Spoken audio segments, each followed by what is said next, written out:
Hey, what is going on, guys? Christian from the Lamprey MMA podcast, as always, joined by Trenton. Hello. And there is no Jeffrey tonight. Jeffrey is currently driving through Nevada and dying because he doesn't have AC in his Jeep. I So feel so bad for him. I know I feel bad, but also it's kind of like, come on, buddy, come Yeah. on. If you're joining us on YouTube or watching us here, thank you so much. Make sure to hit that subscribe button, hit the notification bell so you can see whenever we post new videos or any other content. If you're listening to us, whether it's on Anchor, Google Podcasts, Spotify, Breaker, Pocket Cast, or Radio Public, thank you for tuning in. Appreciate your guys' support thus far. Let's keep it going. Yeah, this is the first week in a long time that we don't have any no fight cards. There's no UFC, there's no Bellator, there's no PFL, I'm pretty sure. If you're trying to watch any sort of mixed martial arts, you're probably going to have to watch a local promotion or some European or Russian something. But something I don't watch. yeah, but there's no UFC for the first time in a long time. Yeah, so I'm not mad at a little bit of downtime, especially because it's like a week. I know it's not that big of a deal. If it was a month, it was like I'd beginning be of COVID times. Yeah, I know. Yeah, so just since the last podcast, this is episode 7. Last podcast, we just did our recap of the Ciryl Gane and Alexander Volkov fight, or that entire card. And news that came out just a couple days ago was that the new card scheduled for August is going to be, or the next fight, I guess, best way to put it, is Ciryl Gane versus Derrick Lewis for the interim title. I am kind of blown away by it, and I personally don't like it. I don't even like the matchup. This is not an exciting fight to me personally. So I think it's kind of a terrible idea, and I kind of think it's kind of like a fuck you to Francis, considering he just won the title within the last 3 months. And that entire time that he was trying to get back to getting a title shot, he never received a single interim title opportunity when Stipe and DC were doing their whole thing. Yeah, I'm not a big fan of this fight either.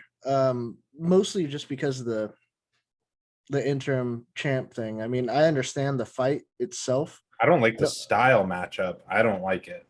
Yeah, to me, I could see it playing out a lot like the Gane Rosenstrike fight, or it could be like the Gustafsson fight, or not Gustafsson, but a Volkov fight too. Maybe he's picking him apart for most of it and then gets caught. I mean, anybody can get caught from Derrick Lewis. The dude's got fucking hands and he hits hard, and anybody could go to sleep. But it shouldn't have these title implications. Like that's just absurd. He won the belt 3 months ago, and they're giving him an interim belt over politicking. Like, yeah. Well, and the biggest thing is, like, in the grand scheme of things, like, I'd be trying to get that John Jones fight too, but that's strictly for money purposes, because that's really the only way he's going to get paid, because he can fight Derrick Lewis. The thing is he's not going to get paid as much as if you were to fight John Jones. No, but John Jones is going to be there.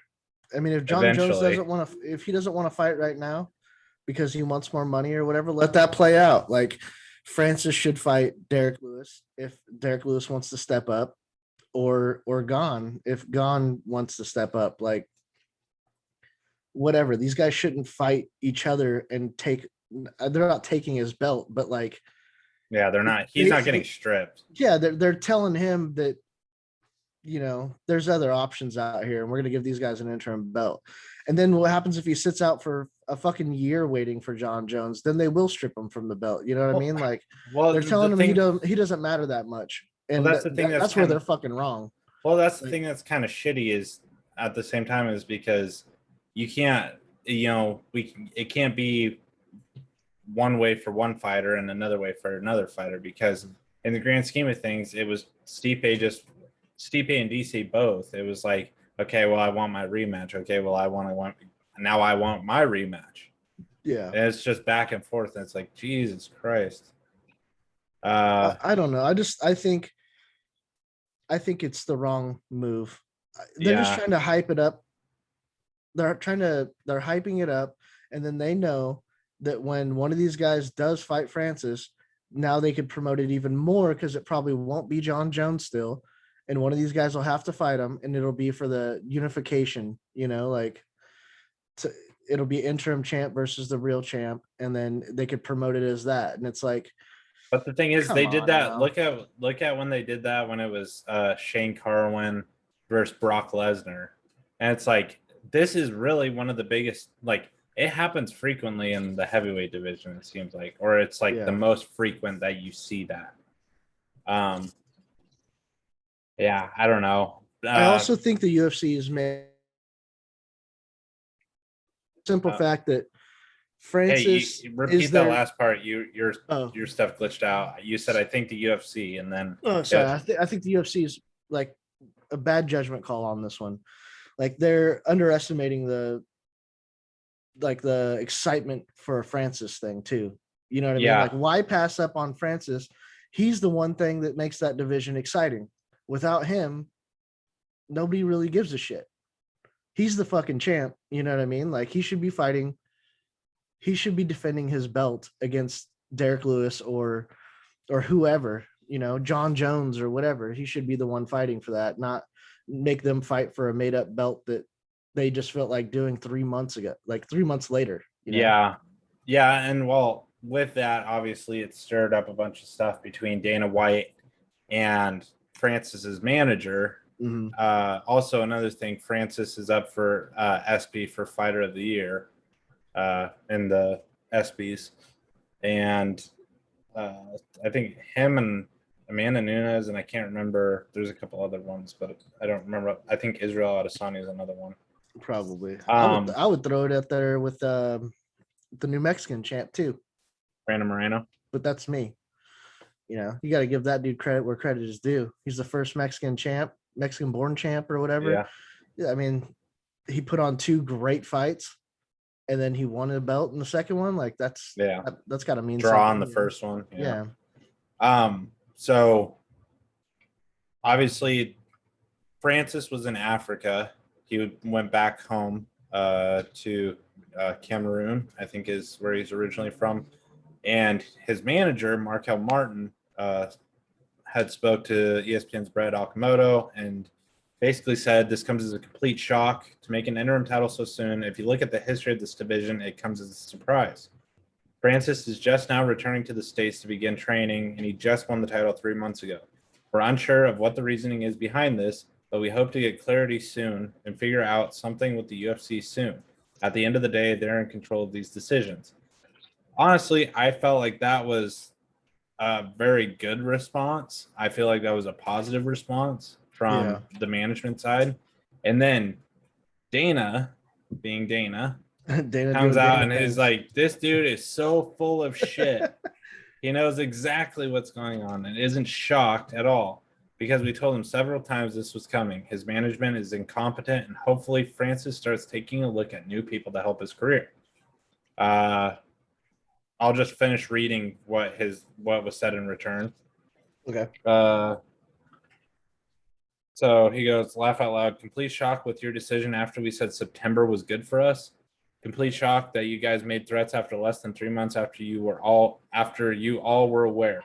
Complete shock after you knew why Francis needed more time. That is correct. I know you're passionate, but you trying to discredit my integrity when I've been nothing but respectful to you, Hunter, and your entire staff speaks more about you than it does me. I'm not even mad. I'm actually impressed that I've gotten your attention. Incompetent management?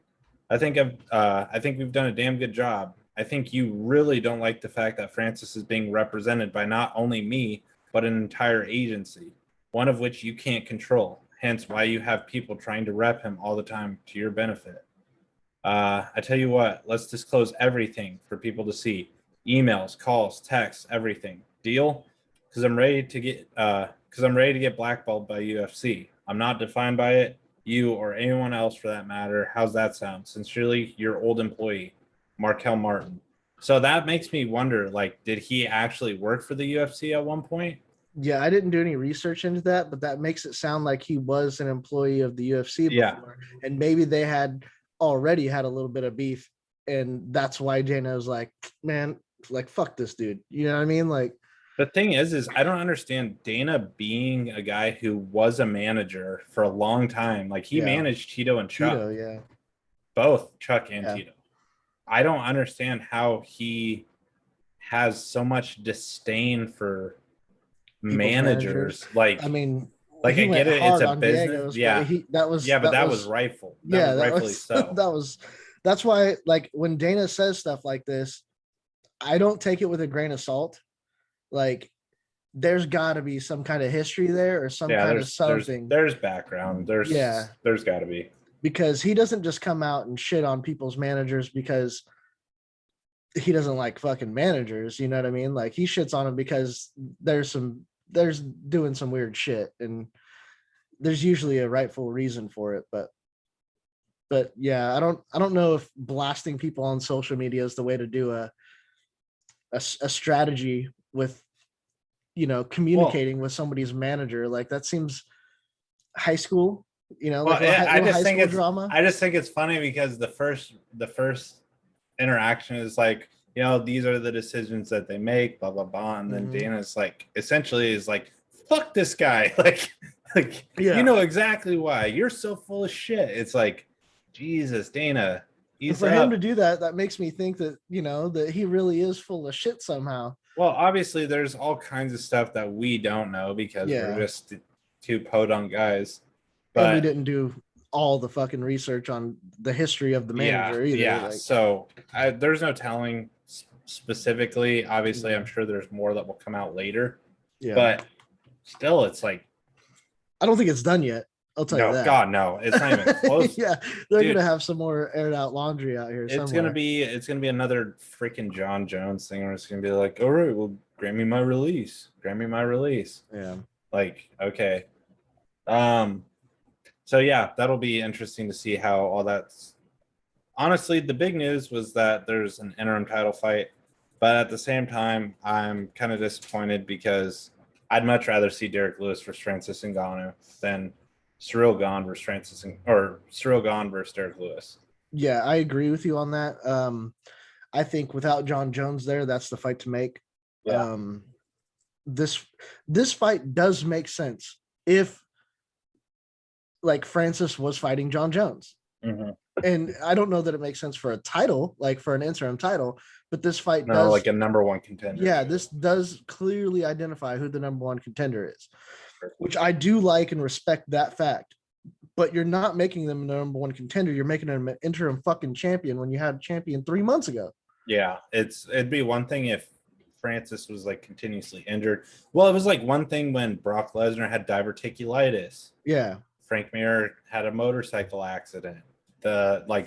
There's a lot of uncertainties. There's legitimate reasons. Yeah. And also, we don't know, because that guy did say, when you know exactly why Francis, you know, wanted it in September, maybe he does have an injury that he hasn't disclosed, or maybe he wants time off to or he wants to go visit family. Or I'm thinking it had more to do with the fact that, like, he just became the champion, and the things that he really couldn't afford to do before, he can afford to do now. Oh yeah. So I'm sure it's taking care of a pretty fucking penny too, because he is the heavyweight picture right now. Yeah, like, he is literally Mike he's what Tyson. They're marketing as the next Mike Tyson of the UFC. He's the fucking knockout guy. He's their gold pony right now at heavyweight, you know. So I'm sure he's getting paid a pretty fucking penny. And that dude came from fucking nothing. Yeah. So he deserves every penny that he gets. Shoveling fucking salt in the Cameroon. So he deserves every penny that he gets. And if he wants to take 4 months to enjoy it, whatever, dude. Yeah. 3 months and you fucking make an interim title, that's just a cheap shot in my book. But I don't know. It's like you said before. There's a lot of politicking, and I just think it's funny that Dana is like, he's like, hopefully he gets better management because they're incompetent and all this other stuff. It's like, it sounds like you really just don't like the management, which is you can't fuck Francis because who he's represented by. That's bullshit. Yeah. Yeah. I agree. One of the, moving past that, another big thing, Luis Smolka dropped out of the fight with Sean O'Malley. Sean O'Malley released on his Twitch stream, what was that, yesterday? Yesterday or the day before? Yeah. That he has a new opponent, which I found out from you because I was at work at the time. So I got a message after I got off work and I was like, holy shit. Let's see. I know his name is go ahead. Like Chris Moutinho or Chris Moutinho. Yeah. So I think that's his name or how you pronounce it. Yeah. He's got a 9-4 record. This will be his debut. He's UFC debut. Yeah, his UFC debut. I think he's like top 25 in like the European circuit or something like that. Where is he from? I mean, obviously Europe, but is he like English? Let me check real quick because I just read something on it and I didn't. Okay. Didn't bookmark it or whatever.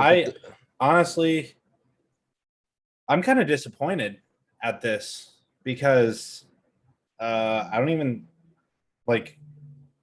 I want Sean O'Malley to move up the ranks. How is he going to move up the ranks and he's fighting these guys? Because in the grand scheme of things, this is a high risk, basically low to no reward for him. Yeah. Like, he's an unknown fighter that if he comes out here and has a great debut and beats Sean O'Malley, that's a big fucking setback for that man, and if he goes out there and starches this dude, it's not really that big of a win for him either because nobody knows who the fuck he is. I think he's top 23 in the bantamweight division. Yeah, I just don't.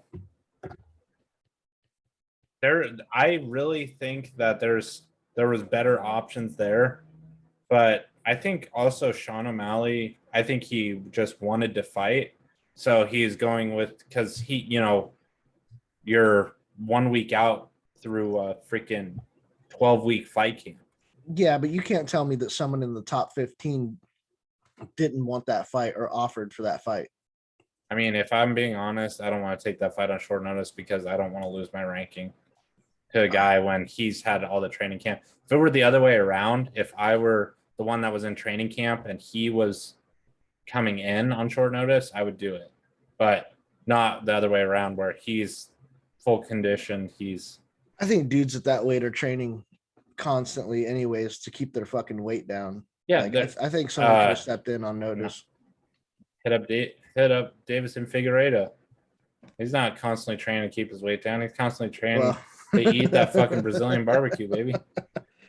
Well, yeah, there's that. Walk around 160 as the 125er. I want to know how many people actually did throw their name in the hat. Like, hey, I'll take that fight. I'm sure there was people on Twitter that said, I'll fight that man. And they just overlooked him.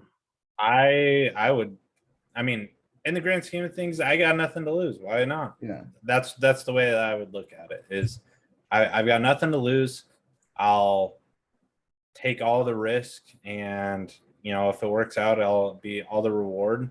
That being said, is there any other bantamweights on that fucking card right now that they could have just replaced them with somebody else? But the thing is you can't.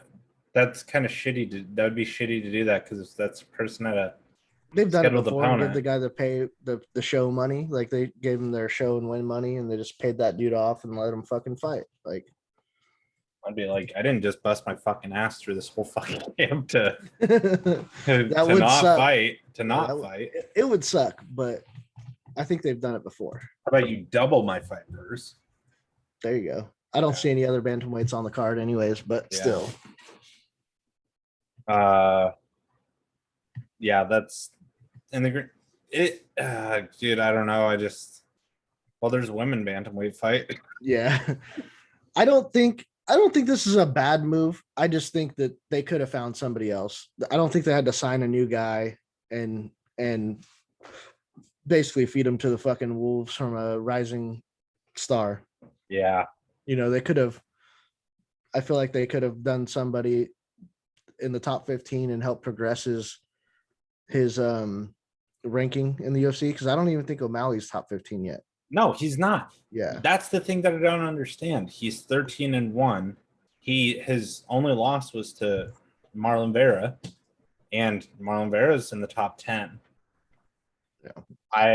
I think that he's good enough to be a top 15 fighter. He's got finishes. Excuse me. He's got finishes in almost all of his fights in the UFC. Yeah, I'm on the boat that, like, I like that they're going to bring him up slow, but That's I think too slow. Yeah, but I think that you should still move up the rank. Like, you should still have him fight higher ranking people every fucking time. And for me, it seems like it's all over the board. They're like, oh, here's a top fucking 25 guy. And then they're like, oh, well, here's a, top 18. And they're like, well, here's top 30. Like, fight that guy real quick again. And then it's like, what the fuck are you doing? Like, if he fights a top 18 dude, the next one, all right, now let him fight top set, like the next guy up, like let him fight 17, work his way up that way. Don't fucking drop him and let him fight like number 23. And then if he wins this fight, they're like, okay, now you can go back up to like around rank 19 and let him fight those guys again. Like, no, now it's time for top 15. And if he can't win those fights, then he drops back. But here's another thing. He had to do a 2-year suspension because of the tainted supplements. Yeah. So it's like, dude, you already lost 2 years of your career. Mm-hmm. So that's another thing that I think they need to take into account is obviously he hasn't reached his prime yet. He's still young enough, but at the same time, he needs to be going up the ladder, not backwards, like you were saying. And maybe this guy is better than I think, but I think very well could be. He's already had, from what I saw, he had his last 2 losses that he had were knockout losses. Mm-hmm. I believe. Well, that'd be good for Sean O'Malley then. One said elbows and the other one just said KO. So I'm assuming those are both KOs. Mm-hmm.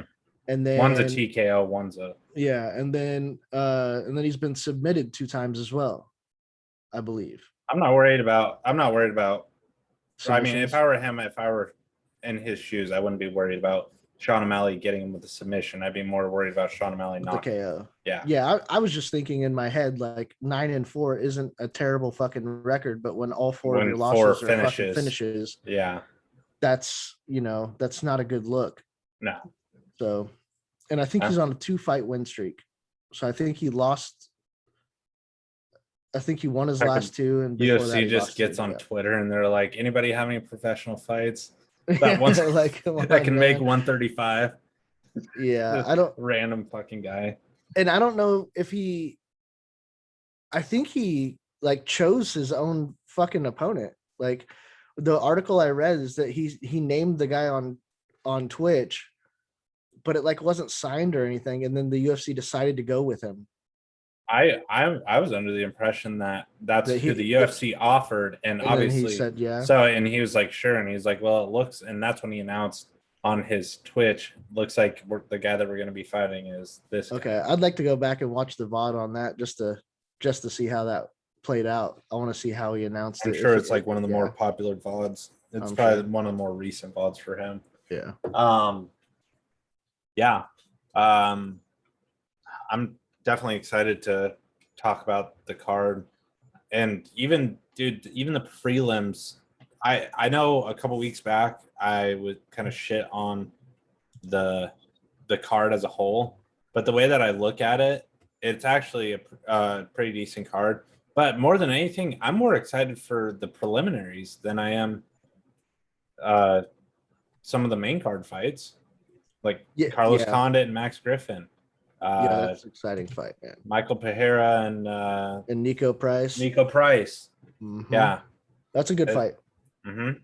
So yeah, it'll be fun once we all get together and talk about the fights this coming week, and we'll have a special guest this coming week, my buddy Randy King. So all right, we'll give our predictions and stuff. Yeah, we'll do our predictions. He hates Connor, so it'll be funny to hear his take on whether he's gonna make predictions based on his head or his heart. So, yeah. Well, his negativity towards Connor it'll be canceled out by my positivity for him. I know that. Well, the thing is me, you, and Jeffrey, all three are, I think, we're gonna have the same thoughts, and he's gonna be like, tough one, yeah. He's gonna be like, why the fuck did you invite me into this? Why'd you invite me to do this podcast? Just getting back to stuff that's happened recently since we did our last episode. Michael Bisping was in New Orleans, and he ended up getting assaulted in the streets by somebody in New Orleans.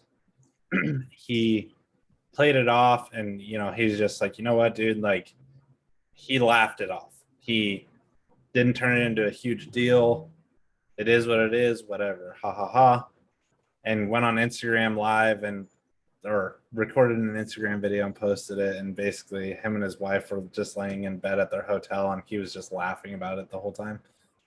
Meanwhile, Joe Schilling, on the other hand, those of you that don't know, Joe Schilling fights in Bellator. He was, I believe, a glory kickboxer for a long period of time. A very good kickboxer. But now fights for Bellator, I'm pretty sure. Joe Schilling was at a restaurant. Guy's drunk, is being an absolute jerk. This is all based on things that have been said by Joe Schilling. Guy was singing a rap song that contained racial slurs, specifically the N-word, and was directing it at a busboy who was African American. And Joe Schilling basically had enough of it. He bumped into the guy. The guy like flexed on him, and Joe Schilling put him to sleep. Gave him a 2-piece. Didn't even connect with the second one. The first one put him to sleep. Yeah, the right hand. And basically Joe Schilling in his statement, I don't have it like on hand right now, but essentially said, well, I feared for my life. It's like, come on, dude. There's correct ways to handle these things. There's incorrect ways to handle these things. Michael Bisping did the correct thing and walked away. And, even though I'm sure if he wanted to, he could have absolutely whooped the shit out of the guy in New Orleans, he was the smarter guy because, dude, you can't,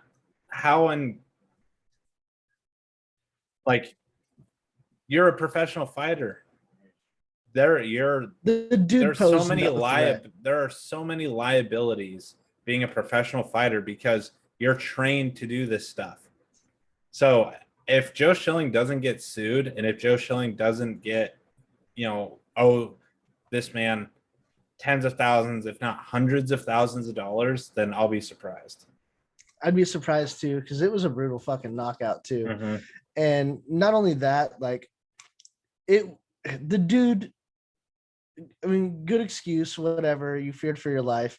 We all know you didn't. Yeah. You look at the guy and his body, his posture, his everything about him, his demeanor. Yeah. He doesn't look there like was no he could fear. Fight his way out of a wet paper fucking bag, for one. Yeah. And he was drunk.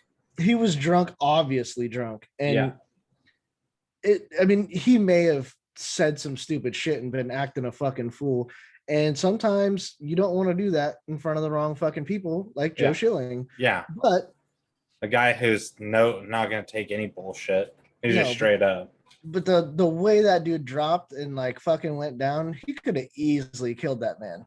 He could have smacked his head on the floor and on the bar, on the stool. Bar stool, anything.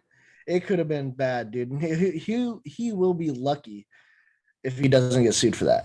Basically, that he was saying that like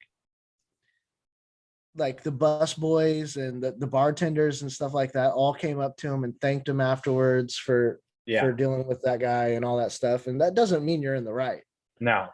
You know, in the eyes of the law, they don't give a shit about what everybody else said. It's about the crime that you committed, and you committed a pretty heinous crime because, yeah, the guy could have gotten in trouble because he was using racial slurs, but you're going to get in more trouble because you're a professional fighter who fucking knocked this dude out and he went limp dick like a noodle onto the floor. So, but then again, also in his defense, if someone fucking tries to make me flinch and they're fucking cocked back like that and they're trying to pretend like they're gonna hit me, I'm fucking throwing too.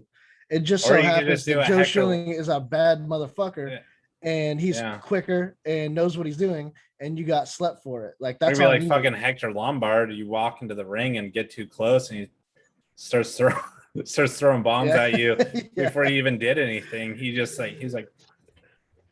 like, that's gonna be his defense, is like the guy, like, you know, he was threatening, like it was a threatening posture and shit like that. Like the guy did try to make him flinch, and looked like he was cocked back to throw a punch or something. But all the court, if it was Francis Ngannou, oh god, if it was Francis Ngannou, I would have feared for my life. Oh yeah, but not some drunk fucking piece of shit at the bar. What they're gonna see is how it even escalated to that in the first place. And Joe Schilling just walked in like he didn't give a fuck. He walked straight forward, didn't sidestep or anything. No, bumped into the guy. Yeah, he literally intentionally like bumped into the dude, and the dude was like, "Hey, motherfucker, like, what's up?" And then knocked out. Like that could have been easily avoided if he just fucking let the guy walk by or fucking sidestep, like just didn't bump the dude. You know, he instigated the issue. I think Joe Schilling kind of is going to be held the most responsible and the most liable because he's a trained fighter. So I mean, if his story is true, him being in fear for his life is not true. Not that one, but the guy being a drunk, doing racial slurs, and if the fucking bartender and all those people and the busboy all vouch for him and be like, "Hey, dude, this guy was out of control and he was going to do it to somebody else. It just happened to him." Then maybe they'll go lighter on him, and maybe they'll just be like, "Hey, fuck it, like, dude got what was coming." But I guarantee he better hope he has the coolest judge in the world. Well, I guarantee you, homeboy ain't never gonna do that again. He should. If he's smart, he won't. He should have learned his fucking lesson straight up. But and I'm kind of bummed because we just found out today that one of Jeffrey's new favorite fighters, Paul Craig, he's going to be fighting in, what was that, August or September? I think it was September 14th or something. And he's going to be fighting Alexander Gustafsson. Alexander Gustafsson's coming back. Yeah. Coming back down to 205 after he fought at heavyweight and lost to Fabricio Verdum. It's going to be interesting because this is where we see if Paul Craig is official, you know. Yeah, this is even though a legit test for him. Even though Alexander Gustafsson, I don't think he's in the top 15 in rankings anymore because he's been inactive in 205. It'll still be interesting to just see how, because that his submission game is good, but he also fought a guy who's a stand-up fighter. Yeah, Gustafsson, I think, is pretty good on the ground. Yeah, I think this is a big step up in my opinion for competition. Biggest test because like I think Gustafsson can still compete with some of the best at that fucking weight class. Like whether or not he's ranked in there or not or whatever, like that dude's a tough fight for anybody in that weight class. And maybe the time that he hasn't been so active and all that stuff, maybe his chin is kind of healed up or whatever, you know what I mean? Like maybe hasn't had so much craziness in the gym and all that shit either, with like either concussions or, maybe not sparring as hard, maybe he's giving himself a little bit of a rest. And I think with a healthy Alexander Gustafsson, dude, I mean, he might go. I don't know. Who knows? Like, yeah, there's no telling. He could be a fucking contender again. Who knows? You know what I mean? Like, I don't think he's done yet. I don't know if he'll be a contender. Getting up there in age. I think he's 34, 35. Yeah, but I mean, that weight class is. I mean, there's exciting prospects in there. I still want to see what's that guy's name again? Like, he's the dude that did the spinning back elbow to Yuri Prochaska or something. Yeah, Yuri Prochaska. Like that dude. Alexander Rakic. Dude, 205 is 205, 155, 145. Those just stacked. Yeah, so maybe he wouldn't be a contender again. Maybe I jumped the gun on that. But I think I would still like to see him fight those guys. Like, I want to see where they're at. I want to see where he's at still. So like him versus Paul Craig is a good fight because we're gonna find out. Like, has he lost it? Because if he has, he should lose this fight. If Paul Craig this is where I'm most worried for Paul Craig. Mm-hmm. Is we saw how good his ground game is because he jumped guard. Yeah. He is the one who initiated that, and Jamal Hill went into it because it was almost like he wanted to prove how good his fucking jiu-jitsu was. But it's like, dude, that's not the time and place to do that. Do that in the gym. Don't do that and when you got money on the line here. Yeah. And not only that, like Gustafsson, if anything, he's a seasoned vet at this point. Like, and he's not really good in stand-up. Yeah. He's not fucking dumb. He ain't gonna do that shit. If Paul Craig pulls guard, motherfucker, like if he feels any kind of threat, he'll get the fuck out. Like, no, thank you. Let's stand up. Let's like, he's not gonna follow him to the ground and give him a chance. You know what I mean? He's smarter than that. Dude's fought for the title. You know what I mean? Like he's a legit fighter. No, 3 times. Fought Jones twice, and he fought DC. Yeah.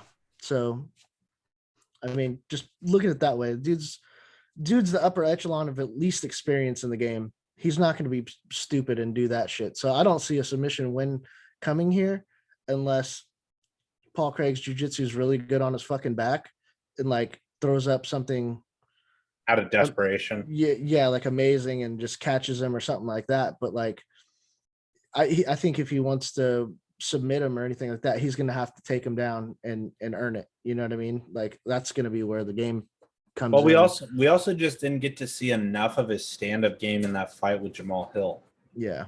I'm interested to see if his... because he didn't want none of that. No. He didn't want none I think if it would have stayed standing, that Jamal Hill would have beat him. But yeah, I like Paul Craig. I mean, after him winning and seeing his post-fight interviews and stuff, he won a fan in me. Yeah. He's legit, man. Yeah.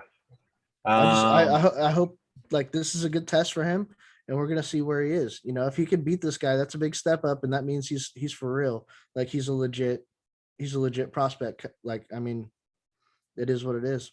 Oh, also on that the Houston card, the one that Derrick Lewis and Ciryl Gane are fighting on, Amanda Nunes versus is it Jessica Pena or Julia Pena? Julia Pena, yeah, okay. Yeah, Julia Pena. Okay, I didn't know that was announced already. I know that was what Dana said was the next fight. Yeah, it's. But I didn't know that was okay. I just didn't know if that was already announced to when it was going to happen. Yeah, it's on that Houston card with Derrick Lewis and Ciryl Gane. Okay. So, and I think that fight's interesting as well, but I also kind of feel like it's too early for Pena because that was her first fight after the long fucking layoff that she had. Yeah, I just don't see anybody beating Amanda Nunes ever again. Like, Amanda's gonna ride off into the sunset. She's never gonna lose another fight again. She's just leaps and bounds above everybody else. Yeah, she's gonna have to go out on her own terms. Like, she'll either retire. I can make a clone of her, and she can fight her clone. Yeah, that's about. You know who I'd like to see her fight is that chick from. What is it, Bellator? Is it Bellator? No, you're talking about Kayla Harrison from PFL. Is it the PFL? Yeah, you're talking about Kayla Harrison, the judo, the one that was the gold medalist in judo. I think so. She'd be slapping bitches too. Yeah, and I mean that with all due respect. Sorry. But the thing is that she's fighting people that are not anywhere close in competition. Yeah. The PFL doesn't have. So I was listening to Weighing In with Josh Thompson and Big John McCarthy, and they've got an inside scoop that it sounds like Kayla Harrison is trying to leave PFL due to competition. Like, I think she's out to prove that she's the best, but she can't do that because in PFL, I don't even know one single person besides Kayla Harrison and Clarissa Shields. Those are the only two females and that's because one was a gold medal boxer, the other was a gold medal judo athlete.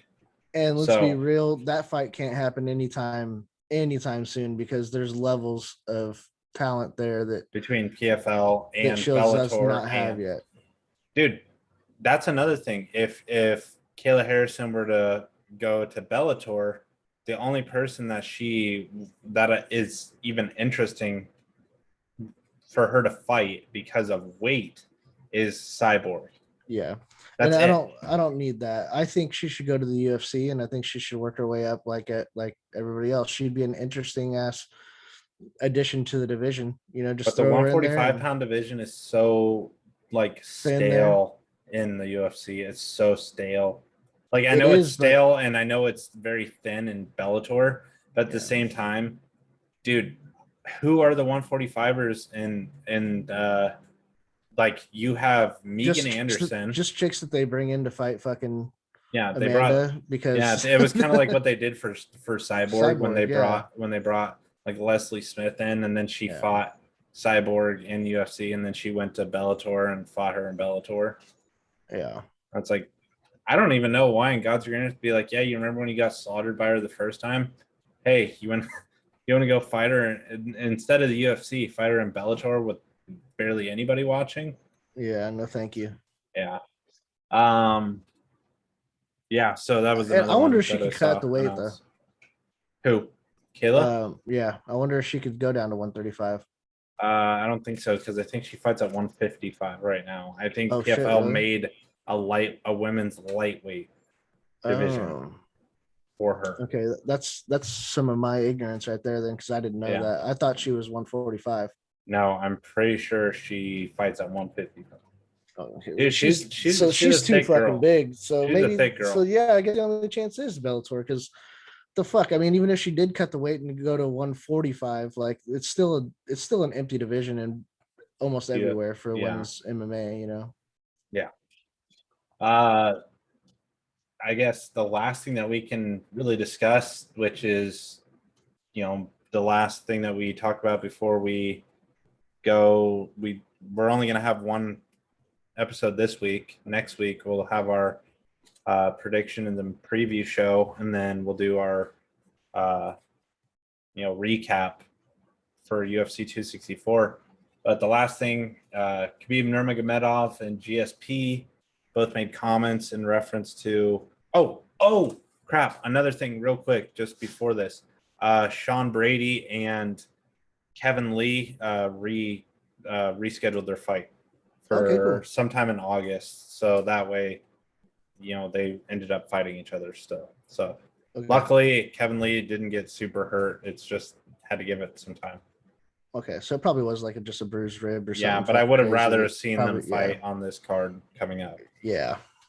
But at least they still get the same, same opponent. They're training for each other. Yeah. They're not going to just fucking throw somebody else in there and then it's a whole different ball game and a whole different game plan and all that stuff. They're like, hey, here's just more time. Let's get it. Yeah. Anyway, sorry. I just had remembered that in the back of my head. So that's good because it's a subject we've already talked about before and it's better to bring it up. Yeah, bring it right back. Khabib and GSP made comments about the McGregor versus Poirier fight.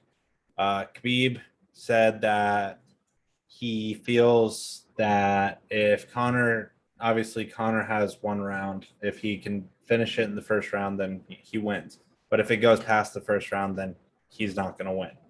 GSP, on the other hand, was like, he does really good in rematches, or in terms of like the Nate Diaz fight.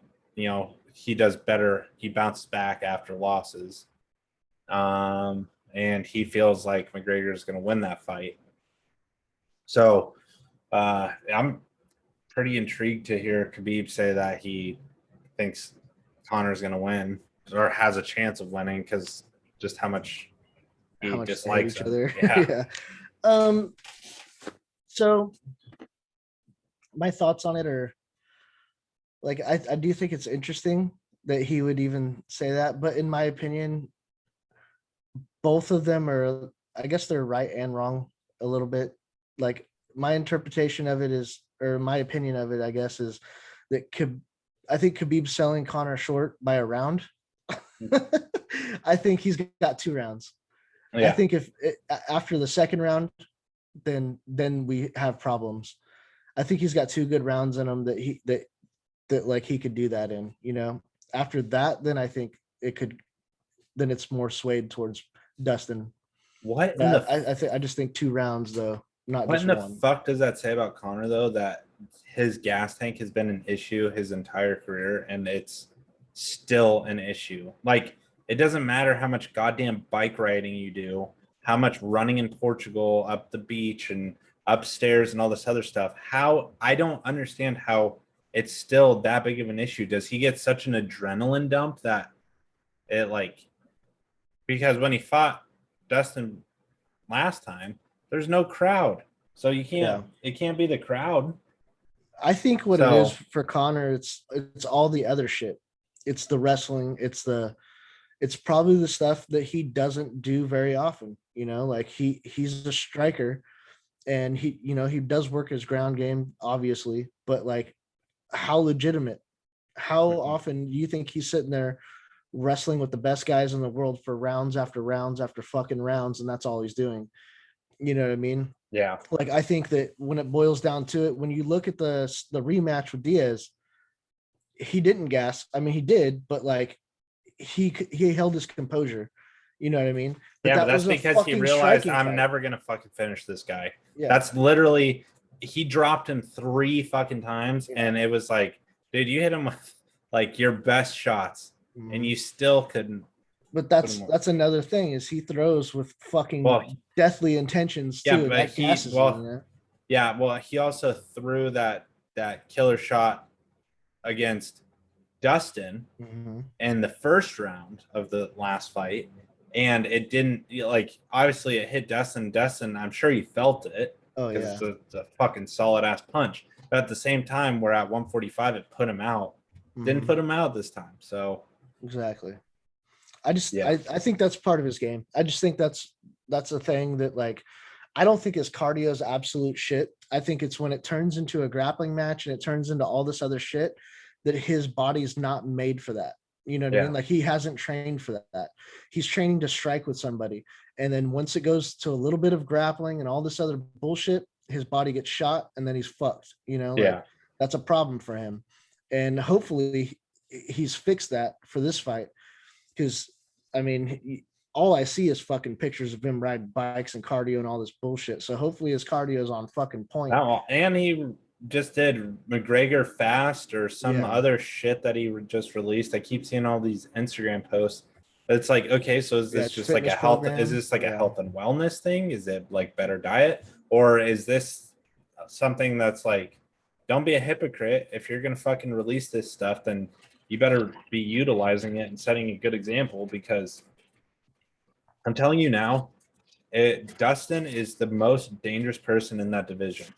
And if you, I think he's more focused this go around than he was in other fights past. Even though he was humble Connor and other stuff, I still don't think he was as invested as he should be. But I think that hunger is there. And also, if he does lose this fight, where do you go from here, dude? Like, fucking call it a day. If you lose this fight to Dustin, there's literally murder's row. of 155-pound prospects. Michael Chandler wants a piece of that. Dustin Hook or Dan Hooker wants a piece of that. Justin Gaethje definitely wants a piece of that. Tony Ferguson wants a piece of that. Beneil Dariush wants a piece of that. Dude, you name it, they want it. So even the fucking champ Islam Makhachev wants a piece of that. So still a fight that needs to fucking happen, and it will make me rock fucking hard. Gaethje versus Chandler. Gaethje versus Chandler, dude. Yeah. I want that fight more than anything. Like, I do too. Fuck titles, fuck all this other shit. You want a fan favorite fight? You make that shit, dude. Like, you just sign those dudes. Just say it's got title implicated. You winner of this gets another fucking title shot. Who gives a shit? Like, let's number 1 contender. Yeah, they're like, this is the number 3 contender fight. They're like, what the fuck? Like, I don't even care. Yeah, like, let's just let it happen. Just be like, hey, the winner of Dustin and fucking Connor, they get the title shot. All right, we got that, juice. We understand. You guys, but the next guys, you guys are gonna be on deck. Let's go. Like, let's just make it happen, dude. Tell me that fight wouldn't be fucking fireworks. There's no way in hell that's a boring fight. There's no way, dude.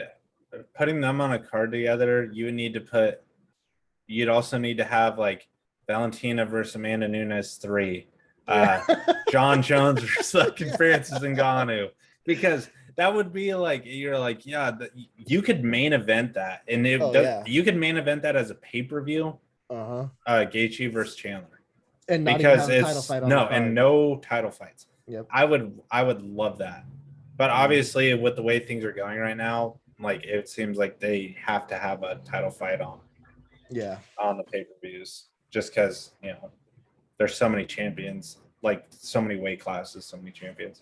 And then this is my other point. Sorry to take it back to the GSP and Khabib that's thing. what we're still on, because I said they were both like half right, I guess. Mm-hmm. The other half right part I get, or the half wrong part, I think, from GSP is that he says that he's good in rematches and everything.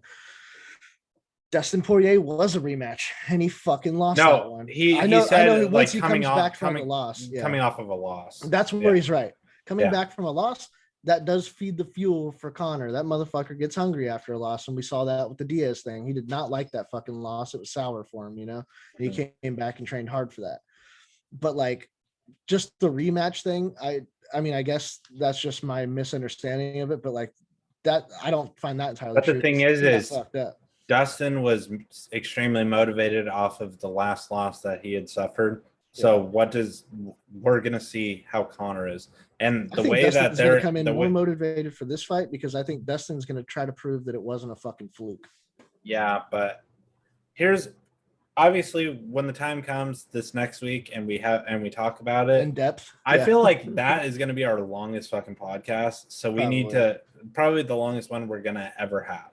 Yeah. So we need to I mean, obviously it's all time pending, but like we're going to have to do it earlier in the day because it's probably going to go longer. But yeah, it's just there's so many different variables in that fight that make it a fun and intriguing fight to talk about. Yeah. Their lead up, like they're talking on Twitter and stuff. And it's like, you dusty, first one to shoot's a dusty bitch. Striker turned wrestler.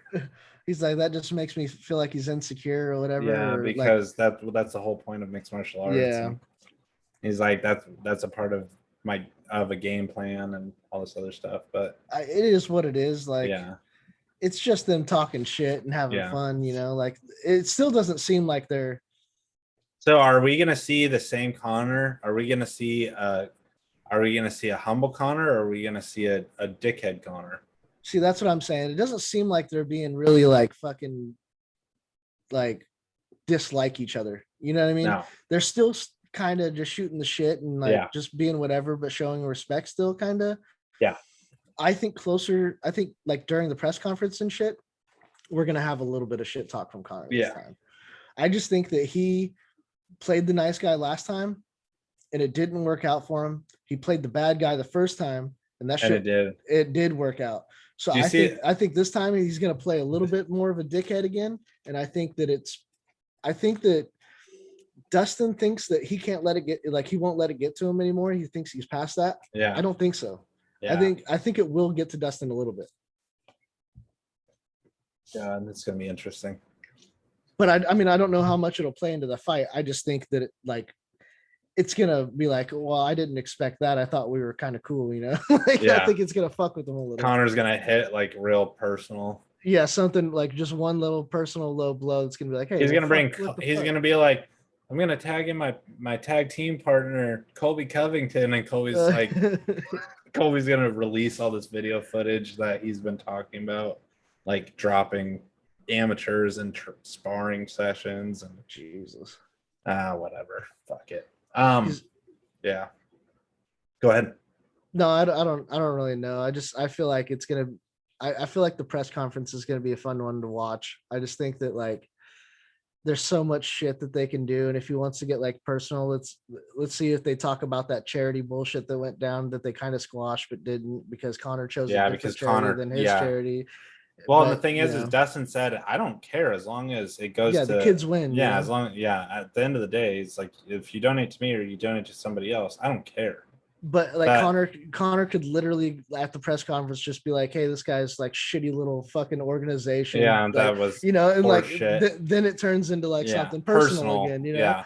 And I could totally see him doing something like that just to fucking be like, and it would piss him off. He'd be like, hey, what the fuck, man? Like, Now you're making it personal again. Yeah, exactly. All right, man. Well, that's it. That's all I had for today's episode. Do you have anything? Was there anything else that you wanted to talk about or address in terms of fights or news or anything? Nothing really that's come up that I need to talk about or whatever. This one felt a little like it was missing something. A little Jeffrey. Missing a little Jeffrey. Missing a little Jeffrey, dude. I know. Hopefully he comes back. Hopefully we'll have him for next week for the predictions and shit. Like I said, worst case scenario, if he can't have internet or anything, he just goes. He's moving back. He can come over here, connect to my Wi-Fi, and he can do the podcast in another room, or he could sit right here next to me, and we could do it. And I'll move over. Like I'll drop the green screen. And in case our listeners and viewers didn't know, Jeffrey and Trenton are brothers. Yeah, that's my older brother. Yeah, so if people aren't sure, it's like, wait, what do you mean he's going to be at your house? Yeah, Jeffrey and Trenton are brothers. So yeah. Hopefully everything gets situated, and then we'll have Randy on Thursday night. So he's 2 hours ahead in Canada of me, so he's an hour ahead of you. Time zones, man. Yeah, he's an hour. Well, he was on the same time zone as Jeffrey. Okay. So yeah. Other than that, I don't have anything else to add. Appreciate the support that we've gotten thus far. Please keep it up. Again, like I said before, on YouTube, make sure to hit that subscribe button. Comment on the videos. If there's stuff that you agree with, if there's stuff that you don't agree with, it's great because we can get in the comment section and we can talk with you guys and interact with you guys. If you guys got subjects for us or anything like that to talk about, like post that in the comments, because then we could bring them up, or anything like that, guys. Just like comments and likes and everything, and let us know, man. Yeah, and then hit that notification bell so that way you can see whenever we post live. Also check us out in the podcast platform, as I said at the beginning of the podcast, on all those different platforms. So mostly Anchor, Spotify, Google Podcasts, Breaker, stuff like that. Other than that, I think that's it, dude. I think that's it as well. All right, man. Have a good night. Thanks, guys. Appreciate it. All right. Talk to you later.